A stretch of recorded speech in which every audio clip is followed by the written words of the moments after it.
नमस्कार, आप देख रहे हैं देवभूमि समाचार और मैं आपके साथ प्रियंका मलिक हाजिर उत्तराखंड की तमाम छोटी बड़ी खबरों को लेकर। खबरों का रुख करेंगे, लेकिन सबसे पहले एक नजर हेडलाइंस पर। केदारनाथ उपचुनाव के लिए खत्म हुआ प्रचार प्रसार का शोर, सियासी दलों ने झोंकी ताकत, सवाल किससे मिलेगा बाबा केदार का आशीर्वाद। प्रचार के आखिरी दिन गुप्त काशी में सीएम धामी ने भरे हुंकार, जनसभा में कांग्रेस पर साधा निशाना, भाजपा को बताया जनता की हितैषी, किया विकास का वादा। उत्तराखंड कांग्रेस ने स्मार्ट मीटर समेत कई मुद्दों पर सरकार को घेरा, कहा जनता को ठगने का काम कर रही भाजपा, भ्रष्टाचार के भी लगाए गंभीर आरोप। देहरादून कार हादसे में हुआ बहुत बड़ा खुलासा, पुलिस ने लाल कार का लगाया पता, सामने आया सड़क हादसे का सच। हेडलाइंस के बाद बुलेटिन में खबरें विस्तार से। केदारनाथ उपचुनाव में प्रचार प्रसार का आज आखिरी दिन रहा। बीजेपी और कांग्रेस के बीच मुकाबला कड़ा देखने को मिल रहा है। दोनों ही सियासी दल किसी भी सूरत में केदारनाथ सीट अपने हाथ से निकलने नहीं देना चाहती है। यह रिपोर्ट देखिए।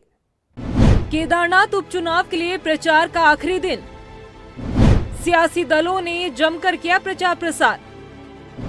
किसके पक्ष में बन रहा माहौल, केदारनाथ की जनता का किसे मिलेगा आशीर्वाद। उत्तराखंड के केदारनाथ उपचुनाव के लिए प्रचार प्रसार का आज आखिरी दिन रहा। सभी सियासी दलों ने प्रचार प्रसार में पूरी ताकत लगा दी। केदारनाथ सीट पर बीजेपी और कांग्रेस के बीच सीधा मुकाबला देखने को मिल रहा है। बीजेपी ने यहां से आशा नोटियाल को चुनावी मैदान में उतारा है, तो वहीं कांग्रेस ने पूर्व विधायक मनोज रावत को मैदान में उतारा। दोनों ही पार्टियों के लिए ये सीट बेहद महत्वपूर्ण है। शैला रानी रावत के निधन के बाद से खाली हुई ये सीट भाजपा किसी भी सूरत में केदारनाथ विधानसभा को अपने हाथ से नहीं जाने देना चाहती थी, लेकिन वहीं कांग्रेस बीजेपी से ये सीट छीनने के मूड में दिखाई दे रही है। कांग्रेस ने इससे पहले उत्तराखंड में हुए 2 उपचुनावों में जीत हासिल कर बीजेपी को कड़ी चुनौती दी। इन उपचुनावों में बीजेपी की हार का कारण पहले से ही पार्टी पर दबाव रहा। ऐसे में केदारनाथ सीट पर जीत दर्ज कर बीजेपी अपनी साख बचाने की पूरी कोशिश में जुटी हुई है। यही कारण है कि मुख्यमंत्री पुष्कर सिंह धामी समेत तमाम मंत्रियों ने यहां अपना पूरा जोर लगाया हुआ है। केदारनाथ उपचुनाव में भाजपा कोई कसर नहीं छोड़ना चाहती, क्योंकि बीजेपी बखूबी जानती है कि केदारनाथ में जीत या हार का संदेश सीधा हाईकमान दिल्ली तक पहुंचेगा। ऐसे में बीजेपी की पूरी कोशिश है कि अपनी पुरानी सीट पर दबदबा बनाकर रखा जा सके। वहीं पिछले उपचुनाव में जीत हासिल करने वाली कांग्रेस का मनोबल बढ़ा हुआ है। मंगलोर और बद्रीनाथ का चुनाव परिणाम जो रिपीट कर बीजेपी को शिकस्त देना चाहती है, यही कारण है कि केदारनाथ से जुड़े तमाम मुद्दे कांग्रेस लगातार उठाती दिखाई दे रही है। चाहे केदारनाथ धाम से सोना चोरी का मामला हो या फिर दिल्ली में केदारनाथ मंदिर निर्माण का, कांग्रेस इन मुद्दों के सहारे सत्ता पक्ष बीजेपी को घेरती रही है। अब 20 नवंबर को केदारनाथ सीट पर उपचुनाव के लिए वोटिंग होनी है। 23 नवंबर को परिणाम आ जाएंगे। ऐसे में देखना ये होगा कि आखिर केदारनाथ की जनता का आशीर्वाद किसे मिलता है। क्या इस सीट पर बीजेपी कमल खिला पाएगी या फिर मंगलोर या बद्रीनाथ सीट की तरह ही केदारनाथ सीट पर भी कांग्रेस का ही कब्जा होता है। प्रचार प्रसार के आखिरी दिन मुख्यमंत्री पुष्कर सिंह धामी ने गुप्त काशी में जनसभा की। इस दौरान सीएम धामी ने कांग्रेस पर जमकर निशाना साधा। साथ ही केदारनाथ में विकास कार्यों को लेकर सरकार के बनाए प्लान को भी साझा किया है। आपको बता दें कि मुख्यमंत्री पुष्कर सिंह धामी ने बीजेपी प्रत्याशी आशा नोटियाल के समर्थन में वोट अपील की।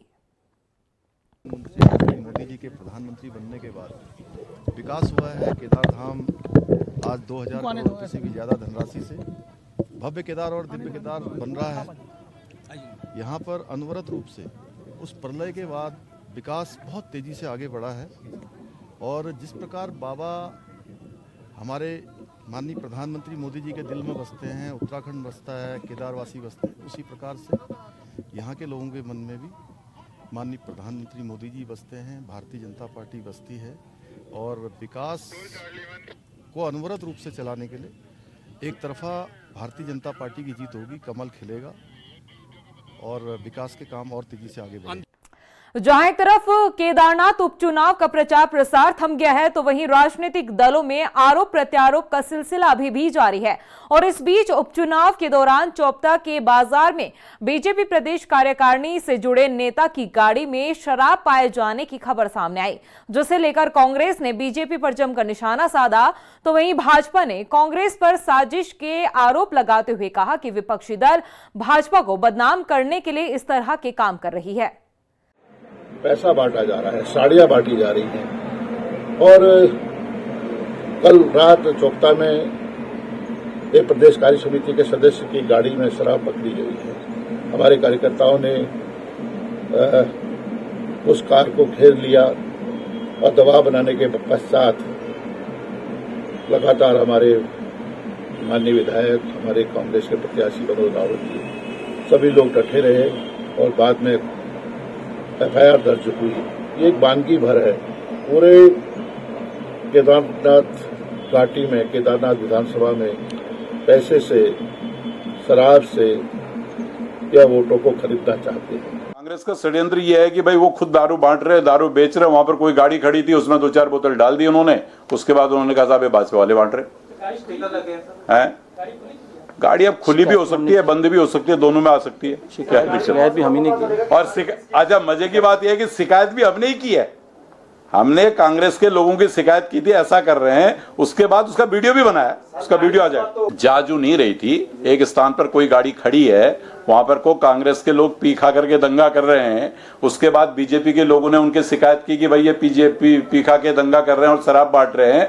तो जब बीजेपी के लोग वहां से निकल गए तो जो गाड़ी खड़ी थी उसी में उन्होंने बोतल डाल के उन्होंने कहा भाई ये बांट रहे ये।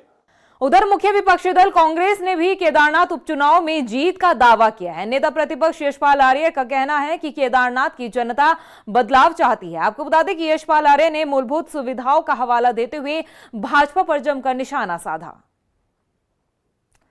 नाराजगी है सरकार से और बदलाव का माहौल दिख रहा है। और जिस तरह से भारतीय जनता पार्टी की वर्तमान सरकार तुगलकी फरमान जारी कर रही है, जिस तरह से जन विरोधी फैसले ले रही है, जिससे जन समस्याओं की लगातार अनदेखी हो रही है, विकास थम चुका है। वहीं राजधानी देहरादून में महानगर कांग्रेस ने नगर निगम का घेराव किया है। इस दौरान कांग्रेसियों ने शहर से जुड़े तमाम मुद्दों के साथ ही निकाय चुनाव को लेकर सरकार पर निशाना साधा। प्रदर्शन में शामिल हुए कांग्रेस महानगर के अध्यक्ष जसविंदर सिंह गोगी ने आरोप लगाया कि स्मार्ट मीटर के नाम पर जनता को बेवकूफ बनाया जा रहा है। उन्होंने कहा है कि लोगों की गाड़ी कमाई को भ्रष्टाचार की भेंट चढ़ाया जा रहा है। और करने में जमीन आसमान का फर्क है। ये लोग धोखा देने का काम कर रहे हैं, मलिन बस्ती के नाम पे अध्यादेश लाके लोगों को गुमराह करने का काम कर रहे हैं। अनिनी बिंदुओं को लेके 2018 में भी इन्होंने एक बार वादा खिलाफी का काम किया है। 2 नए क्षेत्र जुड़े थे, यू टर्न लेके बोला था 10 साल तक किसी तरह का भी कोई टैक्स नहीं लिया जाएगा, लेकिन यू टर्न लेके कमर्शियल टैक्स लगाने का काम किया है। तो पूरे देहरादून का सत्यानाश कर दिया स्मार्ट सिटी के नाम पे, गंगू दिया है इन लोगों ने और चुनाव को टालने का काम कर रहे हैं, डरे हुए हैं। इन सभी बिंदुओं को लेकर आज हम लोग नगर निगम में घेराव कर रहे हैं। उधर हल्द्वानी में भी कांग्रेस नेता ललित जोशी ने क्षेत्र के विकास कार्यों को लेकर सरकार को घेरने की कोशिश की। उन्होंने हल्द्वानी शहर के लिए प्रधानमंत्री द्वारा की गई 2000 करोड़ की घोषणा का शासन प्रशासन से हिसाब मांगा है। इसके साथ ही ललित जोशी ने सड़क निर्माण कर चुके ठेकेदारों के 36 करोड़ के बकायों को लेकर चुटकी ली है। जैसे सारी बात बताई थी, मैं भी आपको दोबारा कर लेता था।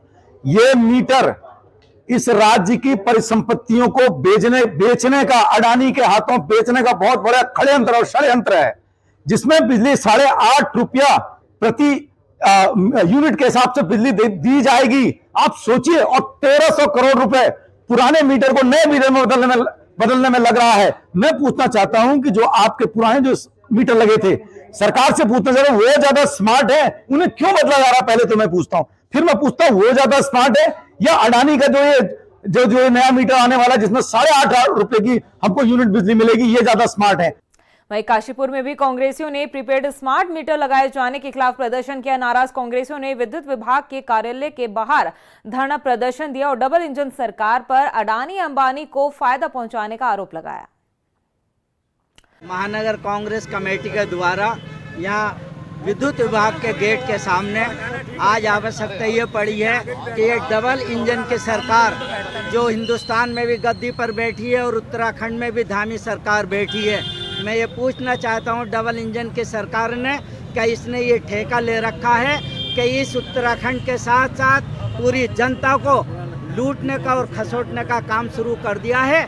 मैं समझता हूँ कि जब यहाँ उत्तराखंड में यहाँ हर एक घर के ऊपर प्रीपेड मीटर लगा दिए गए थे, तो आज ये इलेक्ट्रॉनिक मीटर लगा दिए गए थे, तो अब प्रीपेड मीटर लगाने की इन्हें आवश्यकता क्यों पड़ रही है। वहीं देहरादून में ओएनजीसी सड़क हादसे को लेकर एक बड़ा खुलासा हुआ है। पुलिस ने इस पूरे मामले में सीसीटीवी फुटेज में दिख रही लाल रंग की कार को तलाश लिया है। पुलिस को कार में सवार युवकों से पूछताछ में एक बड़ी जानकारी हाथ लगी है। एसएसपी अजय सिंह की माने तो हादसे के कुछ देर पहले ही हादसे का शिकार हुई इनोवा ने लाल रंग की कार को ओवरटेक किया था और उसके बाद वो कंटेनर से जा टकराई थी। घटनास्थल से करीब करीब मान के चलते 500-700 मीटर पहले गाड़ी की ओवर स्पीडिंग की एक फुटेज प्राप्त हुई थी। साथ ही साथ उसमें एक रेड कलर की गाड़ी भी थी जो जाते हुए दिखाई दे रही थी। तो कहीं ना कहीं ऐसा लग रहा था कि कहीं कोई ओवर रेसिंग या कहीं कोई ऐसी बात ना हो। लेकिन अब बहुत सारी फुटेजेस को जब अवलोकन करने के बाद और उसमें ट्रैक करने के बाद जो गाड़ी थी उसके हमने ओनर को भी आइडेंटिफाई कर लिया। उसमें 2 बच्चे थे जो एक मेडिकल अपने किसी को देखने के लिए मैक्स हॉस्पिटल जा रहे थे और ये गाड़ी जब उन्होंने देखा कि वहाँ पर एक ट्रॉला लंबा सा क्रॉस कर रहा है तो उन्होंने अपनी गाड़ी को रोक लिया था। लेकिन जो पीछे से जो दुर्घटनाग्रस्त गाड़ी है वो गाड़ी नहीं रुक पाई। किन परिस्थितियों में नहीं रुक पाई इसमें भी हमने टोयोटा के जो टेक्निकल टीम के लिए आए थे यहाँ पर उनके द्वारा भी इसमें गाड़ी का इंस्पेक्शन किया गया। तो 2 चीज़ें बताई गई कि गाड़ी का जो एक्सीडेंट है और जिस तरह से डैमेजेस हैं उसको देखते हुए लगता है कि गाड़ी ओवर स्पीड थी। 120 के अराउंड अबाउट गाड़ी की स्पीड हो सकती है। साथ ही साथ एक इंस्पेक्शन में एक पानी की बोतल भी ब्रेक्स के नीचे फंसी हुई थी। तो एक कारण ये भी लगता है कि कहीं ना कहीं ब्रेक लगाने के चक्कर में ना यूज हो पाया हो। तो 2 परिस्थितियां आई हैं जो अभी तक इसमें दिख रही हैं।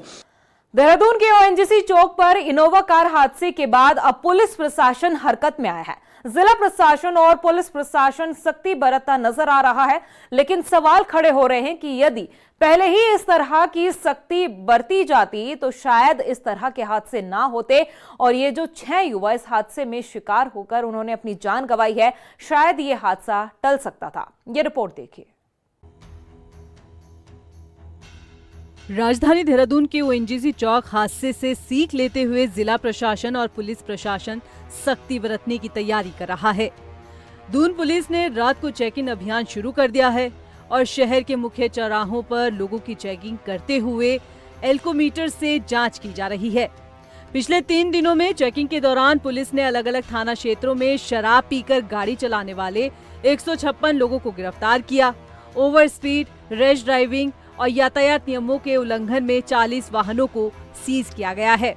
इसके साथ ही 125 वाहन चालकों पर चालानी कार्रवाई भी हुई है। कि जो चेकिंग अभियान है खासकर इस घटना को देखते हुए और जो एक पब्लिक की एक्सपेक्टेशन है कि इसमें रात्रि में सभी वाहनों को चेक किया जाए, तो इसको देखते हुए जिलाधिकारी द्वारा जो है इसमें अभी सभी बार पब इस तरह के 11 बजे क्लोजिंग ऑर्डर हो गए हैं।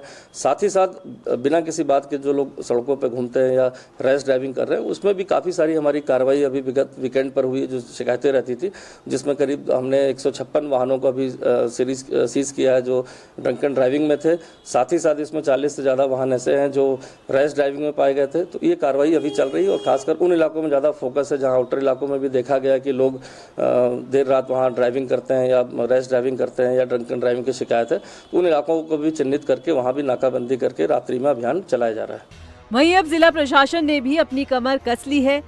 जिलाधिकारी ने साफ तौर पर निर्देश दिए हैं कि शहर में बार और पब के साथ ही क्लब 11 बजे के बाद संचालित नहीं होंगे। अगर कोई नियमों का उल्लंघन करता पाया गया तो उसके खिलाफ सख्त कार्रवाई की जाएगी। देखिए, जो हमारे एक्साइज मैनुअल्स हैं या हमारे लॉज हैं उसमें जो हमारे रूटीन डेज हैं, रूटीन वीक डेज हैं, उसमें तो 11 बजे तक का प्रतिबंध है।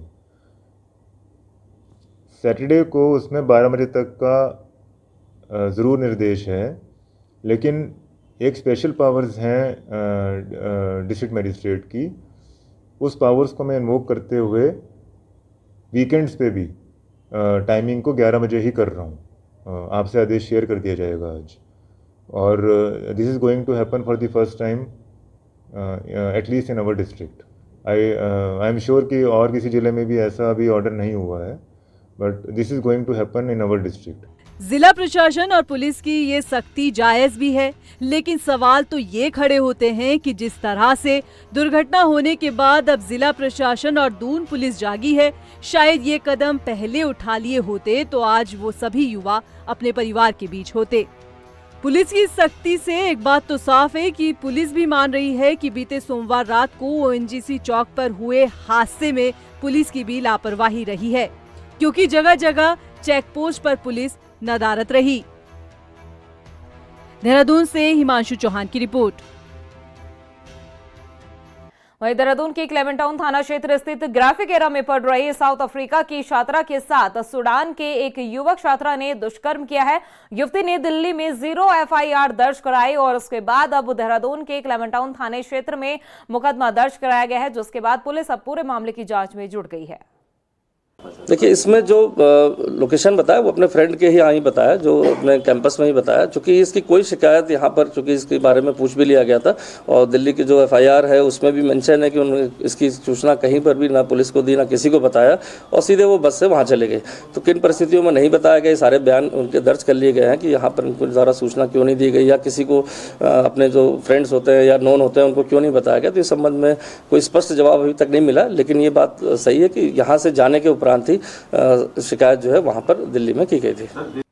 दिनेशपुर पहुंचे एसएसपी मणिकांत मिश्रा ने स्कूली छात्र छात्राओं के साथ सीधा संवाद किया। इस दौरान उन्होंने छात्रों को नशे के खिलाफ जागरूक किया। साथ ही उन्होंने छात्रों से बढ़ते साइबर क्राइम और यातायात के नियमों को लेकर भी चर्चा की। इस मौके पर एसएसपी ने कहा कि बढ़ते क्राइम को लेकर छात्रों को जागरूक करना जरूरी है। इस विद्यालय में हम आए, बहुत दिनों से ऐसा आने का यहाँ प्रयास किया जा रहा था, लेकिन कुछ विद्यालय कारण और कुछ पुलिस के व्यस्तता के कारण यह समय नहीं मिल पाया।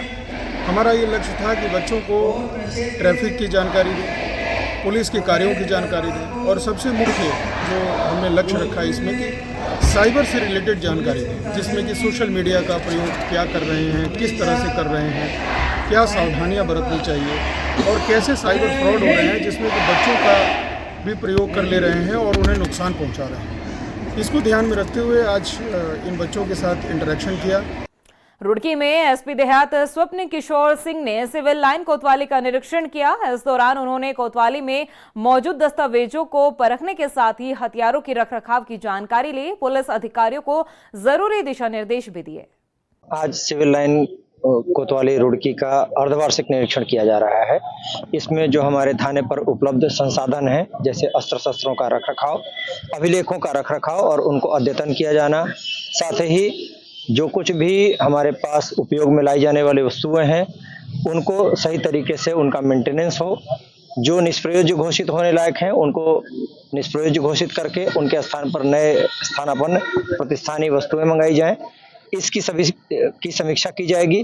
साथ ही जवानों के कल्याण के लिए जो भी आवश्यक उपाय हैं उनके बारे में विचार विमर्श की स्थिति बनेगी। साथ ही जो कुछ भी नया निर्माण कार्य वर्तमान में चल रहा है और भविष्य में प्रस्तावित है उसकी भी समीक्षा की जाएगी। पौड़ी जिले के यमकेश्वर विधानसभा क्षेत्र के कांडाखाल उडियारी 3 पत्ती में प्रमुख द्वारी खाल महेंद्र सिंह राणा ने शहीद सूबेदार स्वतंत्र सिंह की मूर्ति का अनावरण किया। इस मौके पर शहीद के परिजनों को सम्मानित भी किया गया। ब्लॉक प्रमुख महेंद्र राणा ने कहा कि शहीद सूबेदार स्वतंत्र सिंह की शहादत को यादगार बनाने के लिए उनकी मूर्ति का अनावरण किया गया है। आज द्वारिखाल ब्लॉक के अंतर्गत शहीद स्वतंत्र सिंह जी की मूर्ति का अनावरण किया गया और वो हमेशा हमारे दिलों में याद रहेंगे और उस क्षेत्र के उस चौक को शहीद स्वतंत्र सिंह के नाम से जाना जाएगा।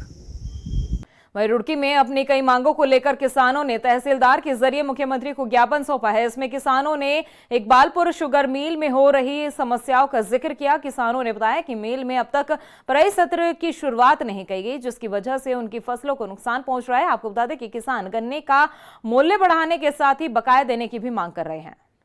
तो उत्तराखंड सरकार से, माननीय मुख्यमंत्री महोदय से है, जो किसानों के साथ ज्यादती हो रही है उसके खिलाफ है। इकबालपुर मिल पर जो करोड़ों रुपए किसानों को बकाया है उसका जल्द से जल्द भुगतान हो और गन्ने का जो निर्धारित मूल्य है 500 रुपये प्रति कुंटल के हिसाब से होना चाहिए, ताकि किसान अपने जीवन यापन को अच्छे तरीके से कर सके। के द्वारा इकबालपुर शुगर मिल पर किसानों का करोड़ों रुपया बकाया उसका तत्काल प्रभाव से भुगतान कराया जाए। गन्ने का निर्धारित मूल्य 500 रुपये प्रति क्विंटल तत्काल प्रभाव से किया जाए। किसान वृद्धावस्था पेंशन 5000 रुपये प्रति माह का प्रावधान किया जाए। और प्रदेश की खबरों में इतना ही। फिर हाजिर होंगे कुछ और खबरों के साथ। तब तक के लिए मुझे दे इजाजत, लेकिन जाने से पहले एक नजर हेडलाइंस पर। नमस्कार। केदारनाथ उपचुनाव के लिए खत्म हुआ प्रचार प्रसार का शोर, सियासी दलों ने झोंकी ताकत। सवाल, किससे मिलेगा बाबा केदार का आशीर्वाद? प्रचार के आखिरी दिन गुप्त काशी में सीएम धामी ने भरी हुंकार। जनसभा में कांग्रेस पर साधा निशाना, भाजपा को बताया जनता की हितैषी, किया विकास का वादा। उत्तराखंड कांग्रेस ने स्मार्ट मीटर समेत कई मुद्दों पर सरकार को घेरा। कहा जनता को ठगने का काम कर रही भाजपा, भ्रष्टाचार के भी लगाए गंभीर आरोप। देहरादून कार हादसे में हुआ बहुत बड़ा खुलासा, पुलिस ने लाल कार का लगाया पता, सामने आया सड़क हादसे का सच।